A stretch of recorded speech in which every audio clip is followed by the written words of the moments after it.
people being like, the president. We need to protect the president. So if something were to happen with somebody on his cell phone or something, we don't actually really need a warrant in that case. That's a special occasion where we don't actually need a warrant. It's unfortunate that people think that way, but a lot of people actually think that way, which is kind of weird, I guess. People seriously believe that the president is a more important person than other people. And I'm not just saying that because, well, he's Obama. Because I really I don't like any president. I'm just throwing that out there. I think they're all useless and not really worth anyone's time. But really, they're not any more important or any better than anyone else. They're regular people, presidents are. And the Fourth Amendment is pretty clear about warrants. It applies to everyone, right? There's sort of one of the great things about the American system is that the laws are consistent no matter who you are. That's kind of the great thing. That's what separated us from monarchies back in the day, where the kings could pretty much do whatever the king wanted, and there was no accountability. And we were supposed to be sort of moving past that in the American system, where that's not at all the case, except it kind of is.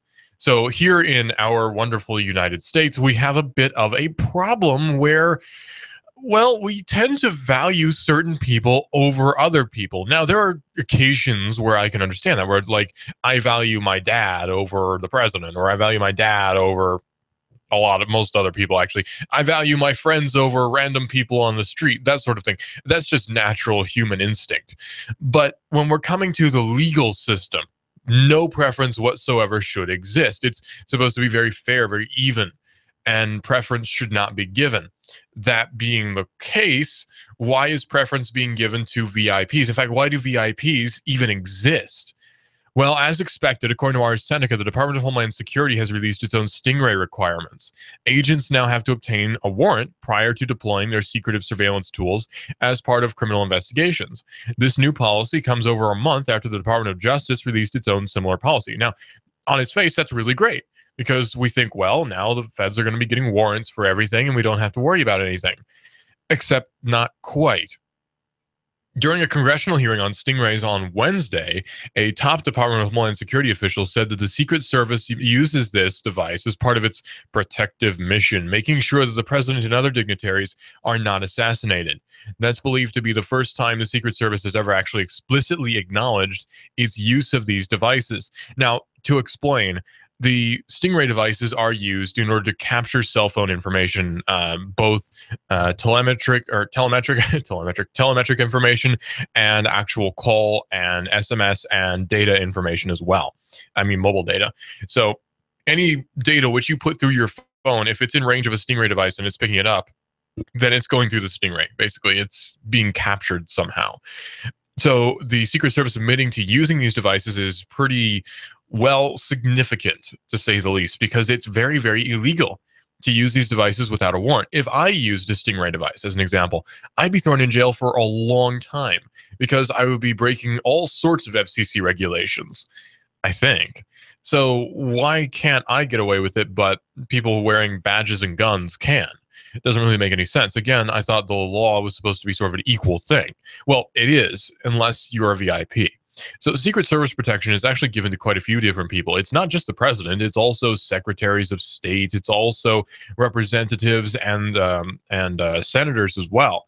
Pretty much, if you work at a higher level in the government, you're going to get Secret Service protection. That includes members of cabinet, what have you. So there are a lot of Secret Service agents all giving protection to a lot of different people, sometimes not so well. A lot of the time, I'm astounded that some people haven't been assassinated already, because it seems like Secret Service protection is not nearly as good as you think it might be. It's actually quite inept. I've heard it said before that anyone with a gun and enough determination could assassinate anybody on the planet, but I don't know if that's true. I wouldn't be surprised to discover that it was, because after all, it seems like if there was a complex enough plot to kill somebody, it could happen. I mean, crazier things have happened.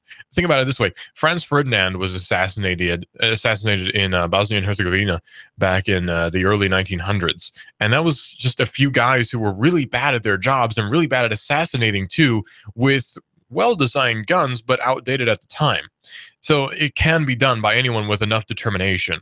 You just need to have enough determination, or the Serbian black hand backing you, either way. But still, it's just you need the tools and you need determination, and you can make somebody dead.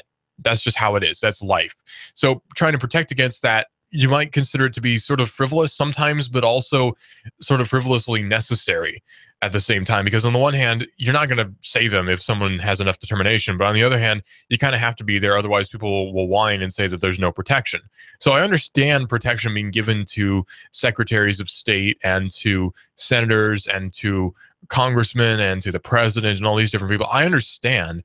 It just seems like the whole process is a waste of time, the entire process. Now, this Stingray device is being used to protect what the Secret Service and Department of Homeland Security will call VIPs, very important persons. Now, in a perfect world, VIPs would be people who paid a bunch of money for a ticket to a baseball game, but that's not the case when we're talking about Homeland Security. A VIP is someone who's been elected into an office who has quite a bit of power, except really it's sort of imaginary power. It's like sandlot power. Like we sort of make it up and they use it as they go, but in the real world it doesn't have a whole lot of effect. Because again, think about how we're always complaining about all these different things that are coming along, and we say that it's the president's fault, and it's not.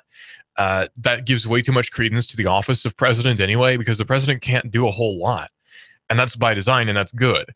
Because people keep talking about how we need a strong president, and really, that's a bad idea. That's a really, really bad idea to have a strong president, because if we had a strong leader, all sorts of terrible things could happen if he starts making the wrong decisions. Because a strong leader is great if he's a perfect person. But as we all know, absolute power corrupts absolutely. So you have someone who is a strong leader and a strong president who gets a little bit corrupt, and suddenly things start going to pot. Or, not to pot, depending on your view on things. Chris Saghoyan, who's a technologist at the American Civil Liberties Union and a longtime Stingray watcher, said this on Twitter: "I've long suspected that the Secret Service uses stingrays to protect VIPs. Department of Homeland Security finally confirms it.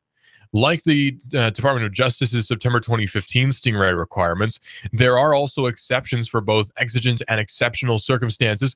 While the concept of exigent circumstances is well understood in American law, exceptional circumstances are not. Those are sort of made up.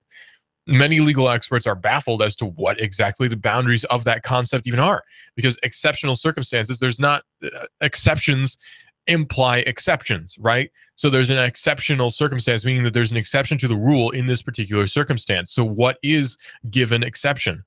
We don't really know, because it's not going to be said. So extensive or circumstances such as these, exceptional circumstances, I totally lost the word. It could be anything. Exceptional just means I'm making an exception to them. They're so distinct that they are actually an exception to a general rule. But if you make up the exceptions to that general rule, any circumstance can be an exceptional circumstance. So really, exceptional circumstances are any circumstance which you want to use these things in. It's really ridiculous, but that's the mind games that we play. In addition, these new DHS rules have no bearing as to how stingrays are used by state and local law enforcement, which of course means they should never be used by state and local law enforcement, but they're going to anyway. These devices, by the way, are obtained through the Harris Corporation, which is a company that designs and manufactures and sells these particular devices. The Harris Corporation is actually quite well known for its defense contracting. Now, I'm not 100% certain as to what other products the Harris Corporation manufactures, but the Stingray is the big one. It's the one that everyone's sort of worried about. Again, it's a defense contractor. Now, local law enforcement can obtain a Stingray rather easily, just by asking nicely enough. But there's also another way to use a Stingray device if you work in local law enforcement without actually having to obtain one yourself. And that's where things start to get kind of fascinating. All you have to do is ask the federal marshals to help you track down a fugitive. And suddenly now you can use these Stingray devices with impunity, because now you don't have to worry about it, because it's not actually in your hands. It's ridiculous. But, oh, by the way, the Harris Corporation is actually a big manufacturer of AM and FM broadcast transmitters and equipment. Now, I don't think we're using any Harris Corporation equipment over here at Hot News Talk Radio, but that is worth noting. So the Harris Corporation deals in communications technologies, which not surprising considering the device that gets put out. really all the Stingray does is pretend to be a cell tower. So it takes already existing technology and just implements it on a slightly smaller scale that can be powered with a battery pack or an alternator in a car. It's not like a super advanced technology or anything like that. It's basically one of those with a hard drive attached to it. I mean, it's a little bit more complicated than that, but that's the basic idea. It's not like hard to put together tech if you have the equipment and you have the personnel and the money. And it's probably not terribly expensive to manufacture either. I'm sure that an individual could own one if that individual set his or her mind to it. So it's not like it's a super advanced technology. It just is what it is. And again, it being a technology, it's not good or bad. It just is. The usage is what matters.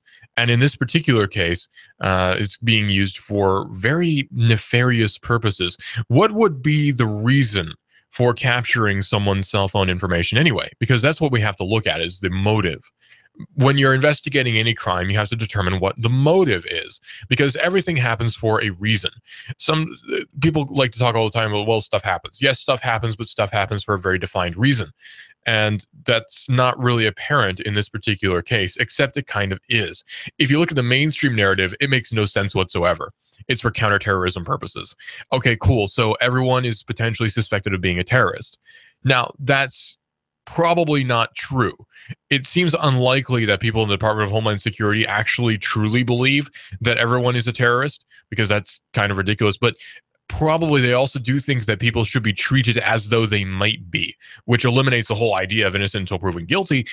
But something worth noting, though, is that that's a clever guise for what the actual goal most likely is, which is this monopolization of data and security. If a company comes up with a solution to the terrorism problem, governments aren't going to like that too much, because governments need to have the monopoly on security. If governments don't have monopoly on security, governments may as well not even exist, because that's the main thing people point to when they're asked what's the purpose of government. They'll say to protect the people. If governments can't effectively protect the people, there's zero reason for governments to exist in the minds of some people. So that being the case, governments have to ensure that the only source of global security is government.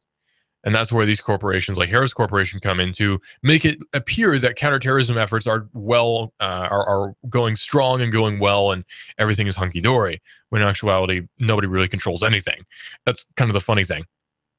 So these new rules from the Department of Homeland Security are going to be implemented, which state that they have to obtain warrants for getting this information. Now, again, that's for the DHS, not for local law enforcement. There already is an amendment, by the way, to the Tennessee Constitution, which makes it rather clear that Stingray devices can't be used without a warrant. But again, it does cite exceptional circumstances, which could be anything, which is really ridiculous. And that's worked in for a reason. It's not like they just make this stuff up to put it in there. It's all in there for a reason. Unlike corresponding documents released by the Department of Justice in September 2015, the Department of Homeland Security does specifically state that agents must be fully transparent with judges, which historically has not at all been the case. In fact, there have been non-disclosure agreements that different federal organizations have made local law enforcement agents sign in order to ensure that information doesn't get out. And there's even been efforts to kill a case rather than divulge what the Stingray devices do on the side of the FBI.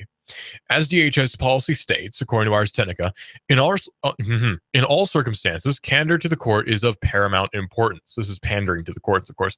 When making any application to a court, DHS law enforcement personnel must disclose appropriately and accurately the underlying purpose and activities for which an order of authorization is sought. Law enforcement personnel must consult with the prosecutors in advance of using a cell site simulator, and applications for the use of cell site simulators must include sufficient information to ensure that the courts are aware that the technology may be used. So the court has to be made aware that a cell site simulator might be used in the execution of this search warrant. Now, again, if there's a search warrant, I don't really have a problem with this technology being used so long as it's fitting within the parameters of the search warrant. Thing is, it's probably not going to be. That's the thing. If there's a search warrant where police are looking for meth in your house, and the police go to your house, execute the search warrant, and find meth in your house, I don't have a problem with that, because the search warrant's been executed properly. Now, we could get into the minutia of should meth even be criminalized. That's an argument for another day. But the basic law enforcement thing has been completed, where a warrant has been issued, it's been executed, and it's been done properly, and no damage to your property has been done, nothing else has been taken. It's just a search warrant has been executed, and there you go. Simple as that, really. It's the Fourth Amendment being implemented in a very positive way. But we're not going to be seeing that out of these cell site simulators, because a warrant will be issued and every bit of information that gets put out from your cell phone will be captured, which is easily a unreasonable search and seizure, because it's something that is not covered in the warrant, unless the warrant signs for every single little piece of information that's on your phone that's being transmitted, which it's probably not, because the warrants have to be specific in what the warrant is searching for. Right? The warrants have to be specific. And if you're capturing information that's not mentioned in that specific warrant, you're violating the Fourth Amendment. That might sound like semantics, and it might sound like I'm being very picky, but you kind of have to be when we're talking about law. Law is like computer code. It either works or it doesn't. And the Fourth Amendment does work. It's just that people are exploiting bugs. That's kind of the problem. Again, law is just like computer code. It just works. It's very literal. Everything has to be well defined. There are no ambiguities. It just works. And if there is any ambiguity, it's immediately thrown out, because there can't be any. And if it's not binding, it's not bound to the Constitution, it's immediately thrown out as well, because if it's not fitting with constitutional law, it's not American law. It's not real. It's made up. It's a sheet of paper that people claim is law, but actually is not. That's the law. Actually, is that if a law is not following Constitution, it's not even law. At inception, it's not even law. So we can't pretend that, well, the law of the land has changed since 17 whatever. That's not the case. The laws stayed exactly the same since the Constitution was written. There have been augmentations to it, but the idea remains exactly the same as it has been. And if there is a violation of that exact law that was written in the 1790s, it's against the law. It's a crime. A crime has now been committed by the government against the people. It's very simple. It's very plain. Things are a lot less complicated than they may seem when it comes to law. It's actually not hard. If you look at it, does it violate the Fourth Amendment? If yes, then it's illegal. Simple as that. They say, well, there's a law that was written in 1992 that says that this is actually illegal. I don't care. That's not an actual law, because it's not following with Constitution. Simple as that. You can pretend it's law. Guys in legal offices can say, well, did you read the Supreme Court decision from 1963 that says that this is legal? I don't care. If it doesn't follow Constitution, it's not legal. Simple as that. Not only can stingrays be used to determine location by spoofing a cell tower, but in some cases, they can also be used to interrupt calls and text messages. Once deployed, the devices intercept data from a target phone as well as information from other phones in the vicinity. That's another big problem with the whole Fourth Amendment argument, is that, or for the Fourth Amendment argument, I would say, is that other people's phones are being captured here too. It's not just your phone. If there's a search warrant against you and information on your phone, we'll even pretend that these cell site simulators only capture the specific data that the cell site simulator people want them to capture. It still doesn't work, because it's going to be capturing everyone else's phone within the vicinity. And that's not legal either. You are intentionally hijacking communications, which is illegal, by the way, under FCC regulations. That's actually not lawful. Well, it's against regulation. I wouldn't say that it's illegal, but it's against regulation, FCC regulation. If we did the same thing, we would get in a whole heap of trouble. I'll put it that way. Imagine if, because we're a radio station here, by the way, at Hot News Talk Radio. If we started intercepting, say, some other radio station and replaying it for other people to listen to, that's illegal. That's highly illegal. We could get shut down just like that if we don't have license to play that. That's highly, highly illegal. But for some reason, the feds can get away with it. And we know why. It's because the feds pretend that they have power. When in actuality, all the power lies with us. Because if enough people just said, hey, this is illegal, and hey, we're not going to stand for it, then the problem would be solved. It's just that people are lazy. I'm lazy. You're lazy. We're all lazy. Now, yeah, you're a hardworking guy. So am I. But when it comes to legalities, and when it comes to learning law, and when it comes to actually fighting against certain legal problems in court cases, we're all kind of lazy. But the power does lie with us, not with them. It's only because we've become lazy that they have any sort of resemblance of power whatsoever. This is Hot News Talk Radio, AM 1240 and hotnewstalkradio.com. This is a mob mode. This is the mob mode.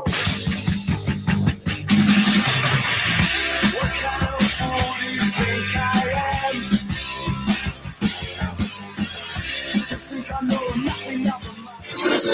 You give us 12 minutes and 40 seconds, we'll give you Chattanooga and the world. News Talk 1240.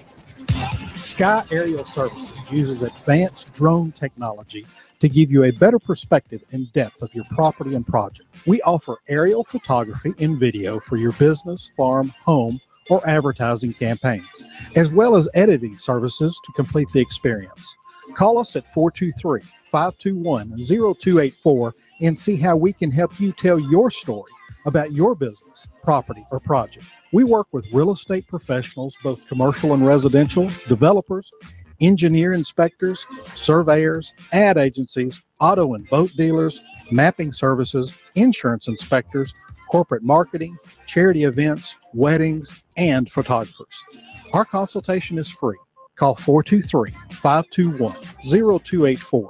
That's 423-521-0284, or visit our website, skyaerialservices.com. Sky Aerial Services. The sky is our limit. Here you are, working to keep your customers happy and to manage your cash flow.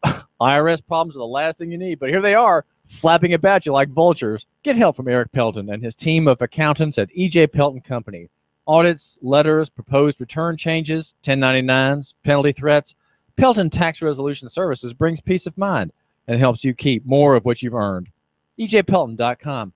Offices on Brainerd Road and in Soddy Daisy, just north of the Bilo. That's E.J. Pelton. Call 622-3156. Think ahead, 622-3156. We've got a table here at Delia's in Soddy Daisy, ready to delight in a plate of authentic Mexican food. Delia's spreads a rich selection: loaded nachos, crazy chicken, homemade tamales, maybe the enchiladas with beef, chicken, pork, quesadillas. Every dish beautifully pictured on the menu to help us decide. Join us for lunch or dinner. We're at Delia's in Soddy Daisy on Dayton Pike near the Thrasher Light. Here's dinner. Delia's uses the freshest ingredients, cooked to perfection. Nachos, homemade. Delia's open every day except the Lord's Day. For lunch and dinner, treat yourself to Delia's genuine Mexican food. In Soddy, call 521-7145. That's 521-7145. Hi, I'm Rebecca Costa, host of the Costa Report, every Sunday at 9 a.m. Did you know that a quarter of the world's population will experience mental illness?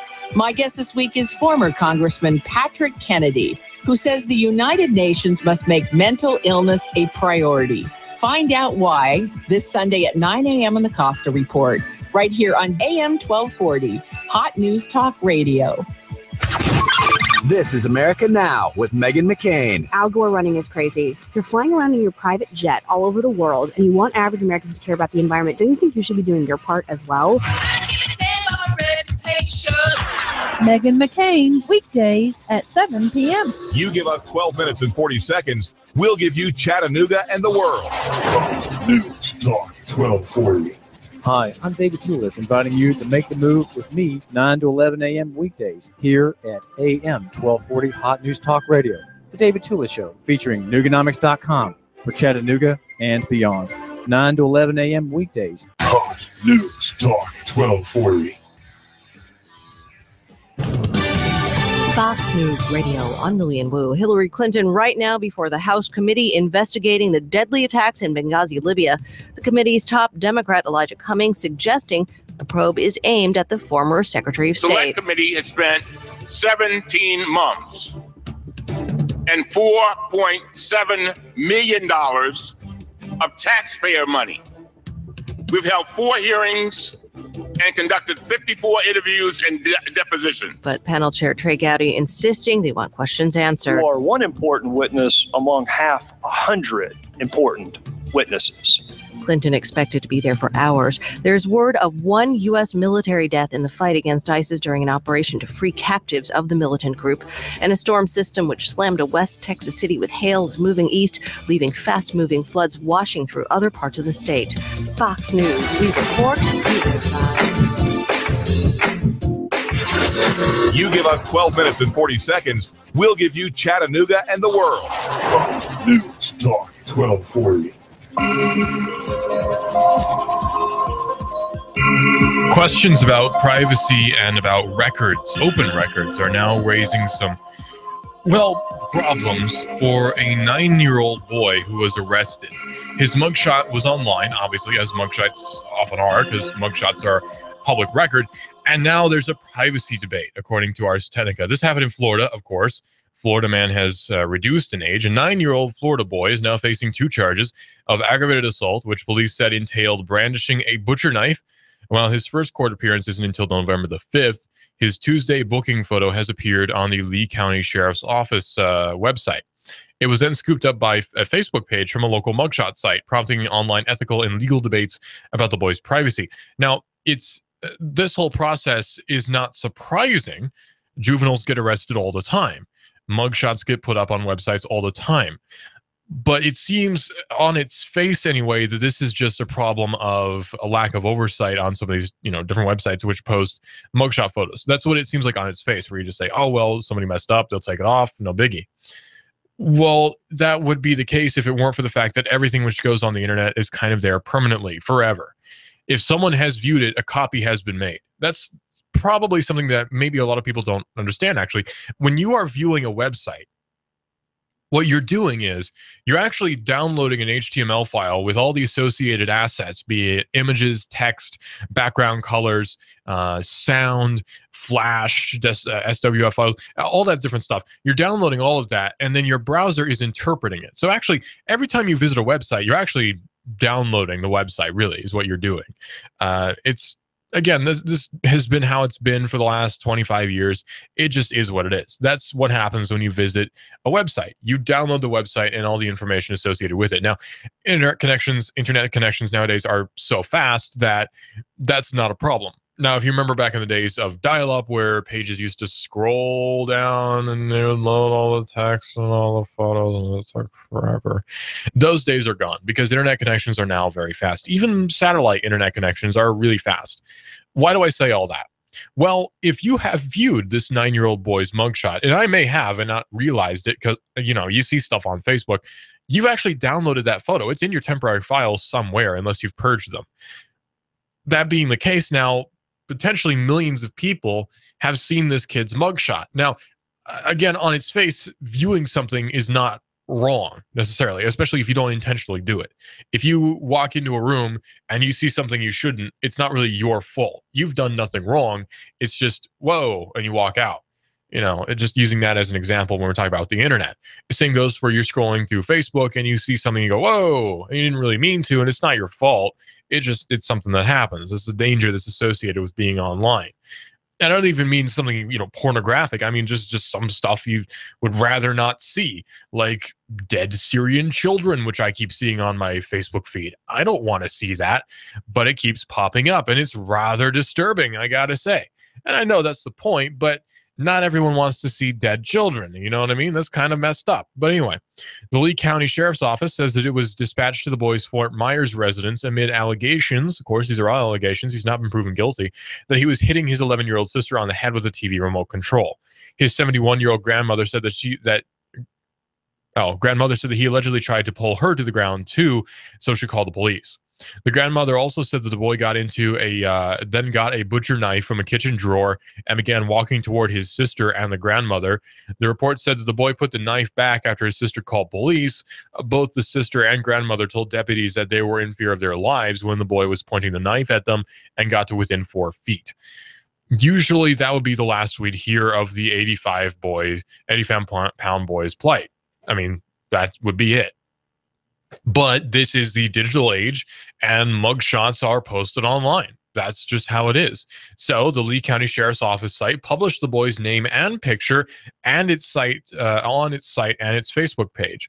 The mugshot site explained why it published the photo within a post, and they didn't respond immediately to Ars Technica's comments either, or questions for comment, but they said the boy is facing felony charges, which is why this mugshot was made public. Many parents think this is a good lesson for all kids, while others find it disgusting. What do you think? I really hate that, by the way, when official sources will ask questions of the people asking the questions, right? Like, I'm asking you questions here. Don't ask me what I think. I'm asking you questions here. Don't ask me what I think. You shouldn't care what I think. You should give me answers. That's all I need. And it's just, I hate stuff like that. Someone, what do you think? Man, who cares what you think? Who cares what I think? You know, we're talking about facts here. We're not talking about opinions. Well, the boy is facing felony charges, which is why this mugshot was made public. Public or not, and felony charges or not, he is a 9-year-old kid. Maybe, I mean, we don't know what his situation is. We also don't know if that's actually true, what happened. I mean, we're talking about a legal case where I have to say, as a journalist, I can't make any assumptions here. So I can't make the assumption that this really happened, and I can't make the assumption that it didn't really happen. We have to be completely neutral. We have to say, these are the reports. This is what the grandmother says. This is what the daughter purportedly says. This is what the sheriff's office purportedly says.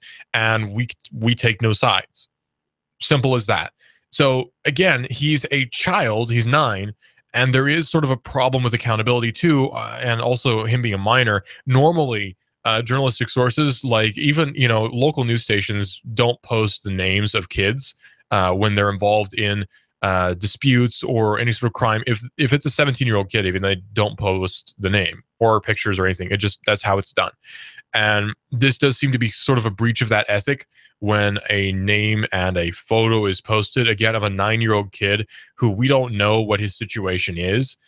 It's possible this kid has psychological problems, under a lot of stress. Maybe he's on medication. Again, there's all sorts of different things that we don't know, and we can't make any assumptions at all. We don't know what this kid's situation is. We just don't. And so posting his photo on Facebook like that does seem to be slightly cold, I will say. But again, it's to be expected of a sheriff's department anyway, because sheriff's departments and any sort of legal institution are very cold, unbiased things. But then when the sheriff's department comes out with a statement saying we did this to teach the kid a lesson, that's not your job, for one. And for another, it's not your call. You're not the kid's parent. You're not the kid's grandmother. You're not the kid's older sister or older brother or whatever.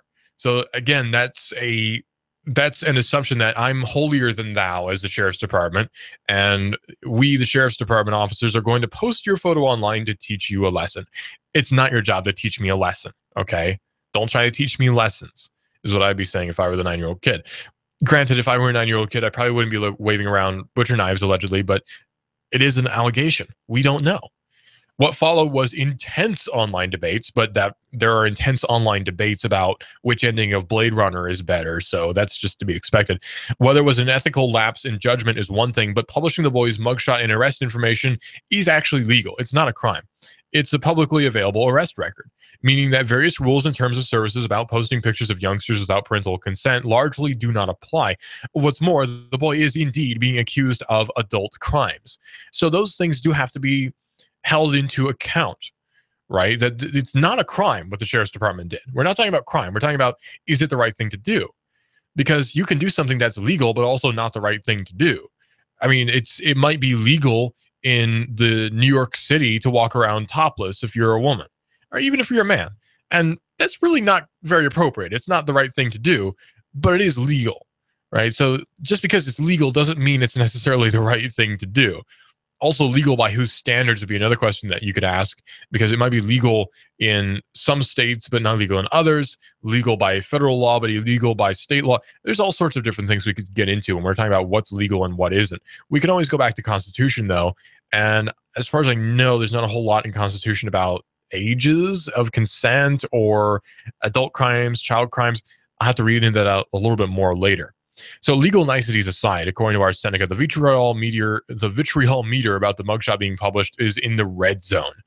One commenter on the mugshot site called it a bunch of vultures. Another one said, maybe that will teach your punk you-know-what a lesson.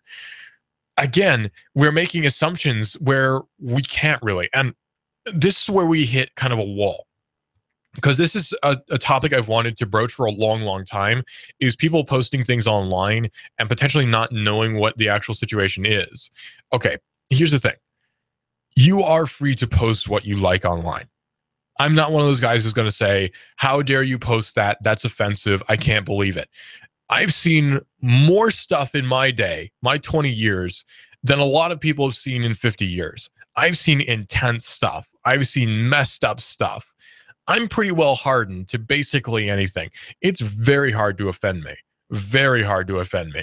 Really, the only thing that gets me is like talking about family or friends or Religion, that's another thing that gets me. But really, like when we're talking about just jokes or talking about stuff online, not much gets to me anymore because I've seen it all. Well, mostly. I've seen a lot of things anyway. So it's hard to get to me. And that's sort of how a lot of us are who are my age. We've seen so much crap. It's just, you wouldn't believe. I've seen things you people wouldn't believe. I've seen attack ships on fire off the shoulder of Orion. I watched C-beams glitter in the dark near the Tannhauser Gate. I watched, all this stuff. And it's just how it is. So, so that being the case, I'm not going to be like, oh, that triggers me, I'm offended, how dare you? But there is such a thing as discretion. There is such a thing as not really niceties, but just being a decent person, I guess. Which again, I know that's the argument that the SJWs love to throw out, is just be a decent person, but that kind of does exist as a concept. What I'm talking about is, well, people will post comments about someone who's accused of committing a crime, and they'll say like, I hope, he gets raped in prison, is one thing I've seen. I'm actually not kidding. I've seen people say that they hope this happens to someone who's been arrested. I've also seen people say that they hope so-and-so gets killed or hangs himself in prison after being arrested. All these different, very horrible things. Passing so much judgment without actually knowing what the particular case is, and also not knowing whether this person is guilty or not. Now, again, in the legal system, you are innocent until proven guilty. But in the court of the public, right, things are a little bit different. The court of public opinion is very brutal. And there's no such thing as innocent until proven guilty in the court of public opinion.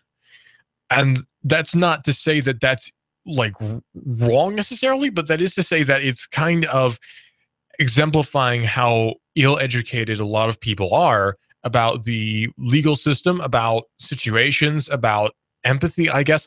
A lot of people are not very empathetic, and I guess I'm very empathetic when it comes to a lot of situations like that.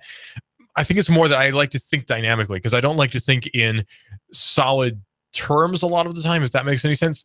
I can see things from the perspective of other people, and I understand where a situation may look really bad, but if you look at all the circumstances involved and you look from the perspective of the person committing this supposedly heinous crime or what have you, then you might see that things might be a little bit different. So calling for someone to be whipped in public or whatever is premature if there's not been conviction.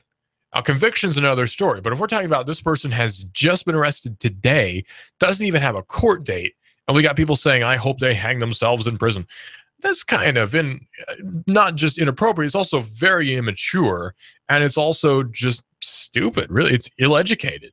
And what do you expect out of a system, out of a public that's been educated by the public schooling system which we have today? You can't expect great things. Unfortunately, you get great people despite the American education system, not because of it, unfortunately. Well, on the Mugshots Facebook page, you see both sides coming to the forefront loudly. One commenter says, I'm glad this is on here. I will be showing my daughter when she gets home so that she can see no matter what the age is, she is responsible for her actions, which is kind of odd, actually, that you have to use mugshots to show your kid that they need to be responsible for their actions. That's extreme parenting, I gotta say.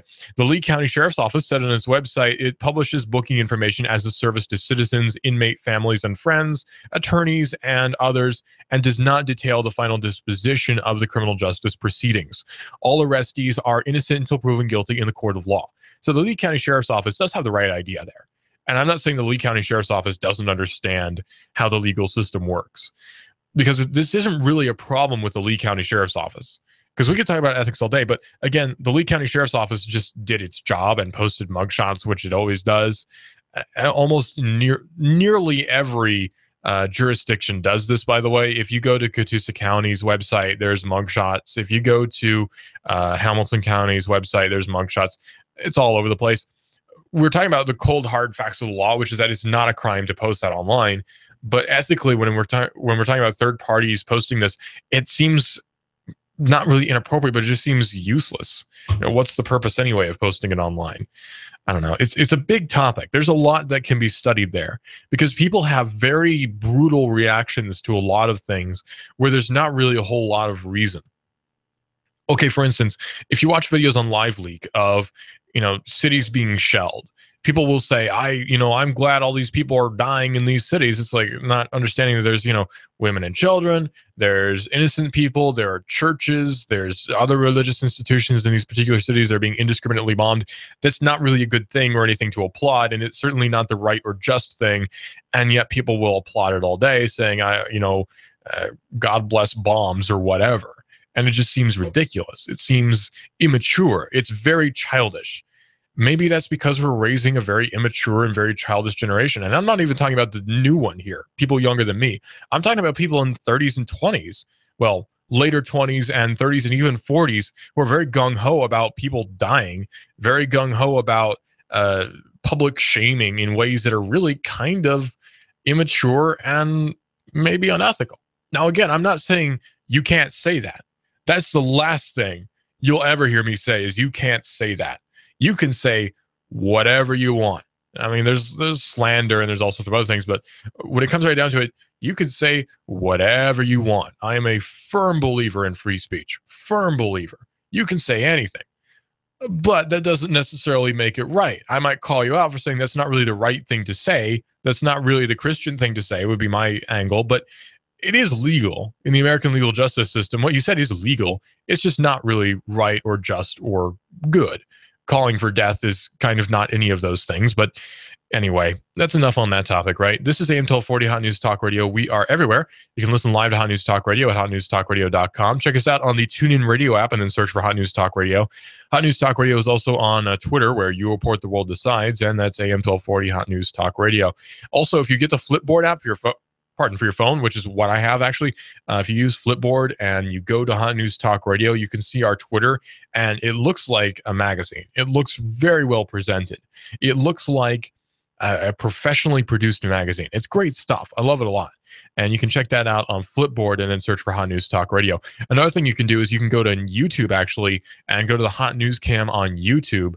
And go to YouTube and search for Hot News Talk Radio, and you can see us on the Hot News Cam. And don't forget to like us on Facebook as well, so you can see all of the different updates. You can see Keon and Eric's picks. I don't know what that is, but it has something to do with sports, I think. So you can see their picks, which, I thought picks was short for pictures, but apparently it has something to do with, like, you pick a team. If that team wins, then you win. And then, like, you pick another team, and it has sort of a bracket system, I think. I think it's kind of like a Super Smash Brothers tournament. I think. But instead of actually fighting, you're just picking other teams to fight. And then if they win, you do. I think.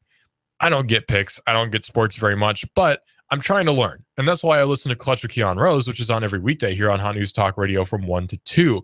So be sure to listen to him, even if you don't know a whole lot about sports, because there's a lot to be learned about it. And being American, I think it's almost my patriotic duty to know about baseball, at least. So I try to tune in to Clutch with Keon Rose to ensure that I'm doing my patriotic duty. Are you doing your patriotic duty? Are you listening to Clutch with Keon Rose? If you're not, you might have to check yourself into the Mental Health Institute. Well, anyway, Western Digital is going to be buying up SanDisk in a $19 billion storage merger. Wow. Now, Western Digital is a manufacturer of hard drives. In fact, Western Digital used to make a lot of other things in the chipset categories, but that's not really the case anymore. Western Digital is a hard disk drive and solid state drive manufacturer and has been for years and years and years. SanDisk is a solid state drive and flash memory company and has been for years and years and years. Chances are, if you have an SD card, it's made by SanDisk. So, hard drive maker Western Digital has struck a deal to buy SanDisk for $19 billion. That's what the company's announced today. Subject to a SanDisk shareholder vote and regulatory approval, the merger is expected to close in the third quarter of 2016. Western Digital said that it is seeking to boost its expertise in non-volatile memory with SanDisk's NAND flash, giving the buyer long-term access to solid-state technology at a lower cost. So this merger could be very good news for us because SanDisk has a lot of patents on non-volatile flash memory, basically the stuff that you see in USB sticks and in SD cards. So a merger between Western Digital and SanDisk could mean really cheap solid-state drives for the masses. At this point in time, at this juncture, solid-state drives are pretty much price per gigabyte on par with hard disk drives. There have been questions about reliability. I've heard that solid-state drives are just as, if not slightly more reliable than hard disk drives, but it does depend on which hard disk drive we're talking about. because there are server hard drives and there are storage, like long-term storage hard drives. Every hard drive is going to fail at some point. I've seen hard drives from 1970 something that still work. I have floppy disks from the late 70s and early 80s which still work. So it's really just a question of how well it's treated, I would say.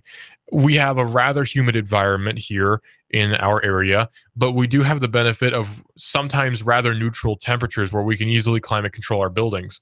So if your hard drive is kept in a dry, somewhat cool environment, probably things will be okay. But again, price per gigabyte, hard disk drives and solid state drives are basically on par. To make sure that you understand the comparison, a hard disk drive has actually a magnetic disk platter that spins and it's read by a read head. And a solid state drive uses the same technology that's in a USB stick, and it's just scaled up to store terabytes potentially of information. Now, again, a terabyte solid state drive is still kind of expensive compared to like $50 or so for a hard disk drive. But when we're talking about in the 100 to 500 gigabyte range, the prices are close enough that you may as well make the extra leap to solid state. Now, if you're looking to back up information, I would say the best option for backing up information that's affordable to the consumer would be a purchase of a Blu-ray drive for your computer, Blu-ray writer for your drive. That's important. And a Blu-ray blank Blu-ray discs that you can back up your information. I think you can back up to 50 gigs per disc. So if you get 10 discs, that's like a lot of information you can store on there for archival purposes. And those will last a lot longer than your hard drive will if you store them properly. So that's one option you can do for archiving. But anyway, this is Hot News Talk Radio AM 1240. And coming up next is Clutch with Keon Rose. After him is Laura Ingraham. And then we have Sean Hannity. Then we've got Cowboy then we have Hot News Live at 5. And then we have Cowboy with Text and American Now with Megan McCain and Ground Zero and Coast to Coast AM from 1 to 6 to keep you up at night, which is actually what it did when I was but a young lad. I listened to Coast when I was a really little kid, actually. In fact, Coast to Coast was one of the shows that made me want to get into radio. When I was little, my dad actually would bring home radio serials from work that he would burn onto disc. And I would listen to The Adventures of Superman from the 40s and 50s. And I ate that stuff up. I loved it. And it really made me appreciate the whole theater of the mind aspect of radio. I just really liked it. I liked audiobooks. I liked radio drama, like Escape. I loved that stuff. And then I listened to Coast and I thought, you can talk about really interesting topics on radio, and there's so much freedom involved there because you can go off on a tangent and talk about whatever you want. And radio is an amazing informational tool, possibly even more important than the internet is in a lot of ways because it's free for anyone. You don't need to pay a subscription to an internet service provider to listen to radio. All you need is power, and not even that, and a radio, and now you can listen to radio. Congratulations, you're listening to me now. This is AM 1240 Hot News Talk Radio. You can go off on tangents on Hot News Talk Radio like I just did. Clutch with Keon Rose is coming up next here on Hot News Talk Radio. He's our resident sports expert here. Hot News Talk Radio, AM 1240, and hotnewstalkradio.com on the internet as well. This is a mob mode. This is the mob mode.